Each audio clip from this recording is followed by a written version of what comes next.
টানা দাবদাহের পর গতকাল স্বস্তির বৃষ্টি হয়েছে রাজধানীতে।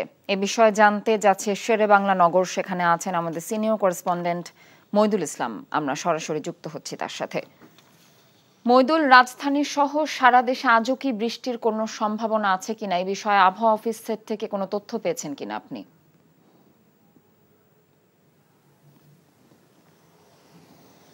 হ্যাঁ, সম্ভাবনা তো অবশ্যই আছে এবং আবহাওয়া অফিস বলছে যে আগামী ৪-৫ দিন এরকম বৃষ্টিপাত হবে। গতকাল যেরকম হয়েছিল রাতে এবং বিকেলে, সেরকম বৃষ্টিপাত আগামী ৪-৫ দিন হবে এবং সেরকমই আবহাওয়া অফিস জানিয়েছে। তো এবং আবহাওয়া অফিস আরও একটি জানিয়েছে যে গতকাল ঢাকায় ১০ মিলিমিটারের মতো বৃষ্টিপাত হয়েছে এবং ঢাকার বেশিরভাগ জায়গাতেই এই বৃষ্টিপাতটা হয়েছে এবং সারা বাংলাদেশের অনেক জায়গাতে এই বৃষ্টিপাত হয়েছে, বিশেষ করে চট্টগ্রাম, বরিশাল, সিলেট অঞ্চলে এবং সবচেয়ে বেশি বৃষ্টিপাত হয়েছে রাঙামাটি জেলায়, যেটা ৬৭ মিলিমিটার আবহাওয়া অফিস জানিয়েছে।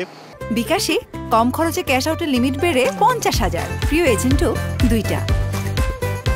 এবং এই বৃষ্টিপাতের যে ধারাবাহিকতা সেটা আগামী ৪-৫ দিন অব্যাহত থাকবে এবং ৪-৫ দিন পরে বলা যায় যে ৭ তারিখের পরে প্রায় সপ্তাহখানেক বা তারও বেশি ১০ দিনের মতো টানা আবার তাপপ্রবাহ হবে এবং তাপপ্রবাহের পরে বঙ্গোপসাগরে একটি লঘুচাপ তৈরি হতে পারে। সেটা ১৫ তারিখের, এই মাসে ১৫ তারিখ বা ২০ তারিখের মধ্যে সেই লঘুচাপটি তৈরি হয়ে সেটি ঘনীভূত হয়ে আরও নিম্নচাপের রূপ নিতে পারে বলে আবহাওয়া অফিস আমাদেরকে জানিয়েছে। এবং আজকে যে এখন যে এই মুহূর্তে বৃষ্টিপাত নেই কোথাও রাজধানীতে এবং ক্রমান্বয়ে তাপমাত্রা বাড়ছে এবং সেটা হয়তো বা ৩৬ বা ৩৭ ডিগ্রি পর্যন্ত উঠে যেতে পারে আজকে তাপমাত্রা বিকেল ৩টার নাগাদ এবং দেশের সর্বোচ্চ তাপমাত্রাও এরকম ৪০ ডিগ্রি বা ৪১ ডিগ্রি উঠতে পারে, সেটা যশোর, চুয়াডাঙ্গা বা কুষ্টিয়া অঞ্চলে। এবং গতকালও এই